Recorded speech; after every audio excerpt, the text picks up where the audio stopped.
I recently completed my playthrough of the original S.T.A.L.K.E.R trilogy, and it begged the question, is the OG S.T.A.L.K.E.R trilogy still worth playing? In my humble opinion, yes.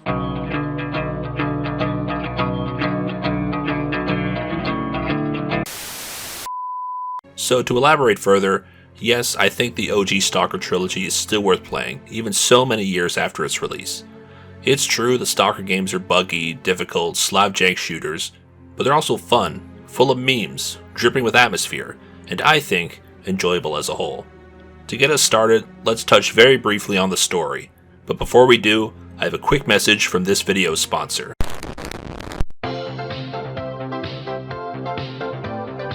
Need guns? Gear? Looking to unload your spoils? Look no further, because S.T.A.L.K.E.R's bunker is your one-stop shop for everything a stalker needs. Browse an inventory of the highest quality weaponry. Unload your goods at the fairest, non-scam prices anywhere in the zone. He buys it all. S.T.A.L.K.E.R accepts any and all items. So whether you're a rookie or a mercenary stalker, S.T.A.L.K.E.R has everything you need.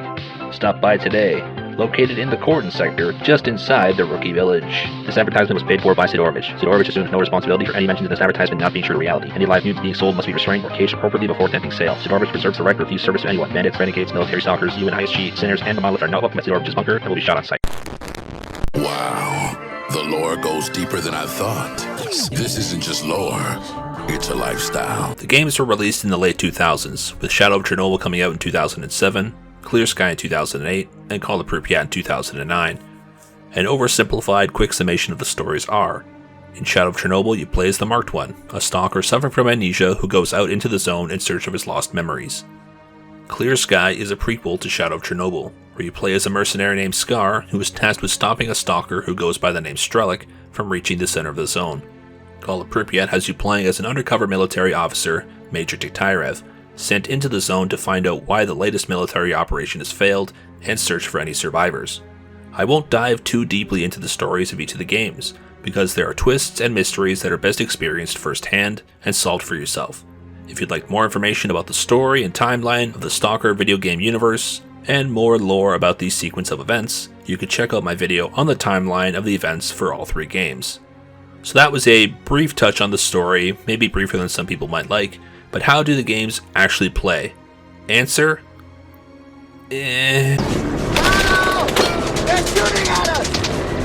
They're shooting at us! We'll shoot back! The gameplay of S.T.A.L.K.E.R is a mixed bag of simplicity and frustration. The structuring of the missions and objectives is as basic as can be. Go to a quest-giving NPC, take a job, the job info goes to your PDA, and once the job is done, come back for your reward. If you've played any open-world RPG before, you've seen this system 1,000 times, it's nothing new or exciting. The frustration comes when actually traversing the zone. There's going to be a lot of walking. A lot of walking. Imagine something like Fallout New Vegas, but without fast travel. Yeah, it gets about as tedious as you might think. The S.T.A.L.K.E.R gunplay might take a little getting used to, because using iron sights is almost never advisable. Guns kick like crazy in iron sights for some reason, yet maintain great accuracy if you just shoot from the hip using the crosshair. The exception is if you have a scope or silencer or both. Some viewers also commented during my playthrough of the OG games that you need to upgrade guns for improved accuracy. I used a few upgraded guns in my playthroughs and I noticed only marginal improvement. But I don't know, maybe I'm just trash. There will also be times playing the OG trilogy where it feels like a lot of the combat is an RNG dice roll.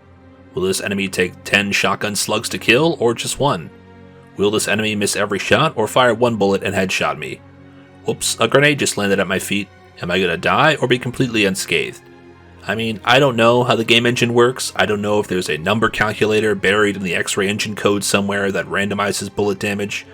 All I know is sometimes an enemy dies in one headshot, sometimes it takes 3, sometimes the Gauss rifle kills in one shot, sometimes half a battery pack doesn't drop an enemy. Also, this is my own advice, grenades are useless.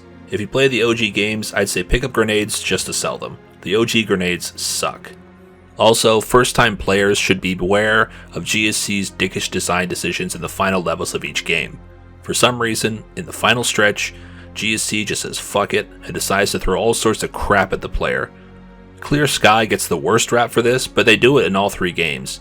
Shadow of Chernobyl has exosuit monolith that teleported behind the player when trying to decode the secret door. Clear Sky has, well, the entire final battle at the CNPP at the end of the game. That whole section of the game is an absolute ball breaker. The screen shakes, your vision gets blurred, and monolith master level enemies teleport in front and behind you. Not to mention the Gauss rifle and RPG snipers dotted around the CNPP. Finally, Call of Pripyat has that dash to the evac helicopters, where you're battling zombies, mutants, monolith snipers, and monolith ground fighters, all the while trying to make sure your fellow NPCs don't get killed.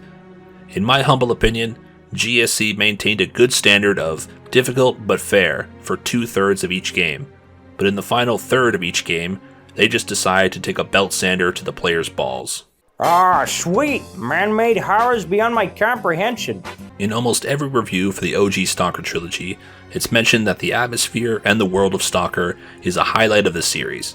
And what can I really say that hasn't been said before by a dozen or 100 others? I'm gonna be among the ranks of people who agree.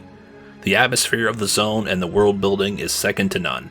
While some may claim the graphics are very dated, and yes, in some aspects like the NPC models with their hard edges, the graphics may not have aged gracefully. But I would still say the visual aesthetic of the decrepit Soviet apartment blocks, the rustic abandoned villages, and the derelict industrial ruins are still a banging vibe. Much like the real Chernobyl ruins, the zone emits this feeling of time eroding the man-made buildings and nature slowly taking back the land. Now combine those visuals with the sound design, the echoes of distant gunfire, the barking of wild dogs, the rainfall, and of course, the campfire guitar. It all melds into this sublime, surreal, post-apocalyptic vibe that cuts right to the bone of every stalker. Твоя цель здесь.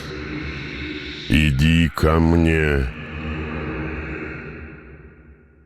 While the OG S.T.A.L.K.E.R trilogy definitely shows its age, with some of the gameplay, design decisions, and visuals emitting a strong odor of late 2000s game design, I would still say the S.T.A.L.K.E.R trilogy is still worth playing even today. I would recommend it to anyone who enjoys RPGs or post-apocalyptic styled games, and I would definitely recommend it to anyone who enjoys a healthy dose of Slav jank. The S.T.A.L.K.E.R universe is rich with lore and stories to be discovered in the zone. It's a place with wonders both grand and grotesque. It's a place where adventurers come in search of riches and glory. It's a place not for the faint of heart. And most importantly, the zone is a place where your survival is not guaranteed.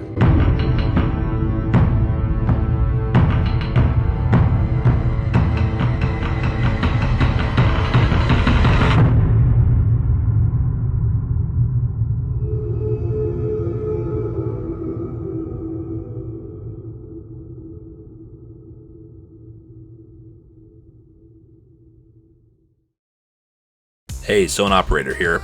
Thanks for watching my review and general thoughts about the original S.T.A.L.K.E.R OG trilogy. If you watched this far, feel free to leave a comment down below and maybe hit that subscribe button to help the channel grow. Thanks again for watching and stay tuned for more content coming in the future.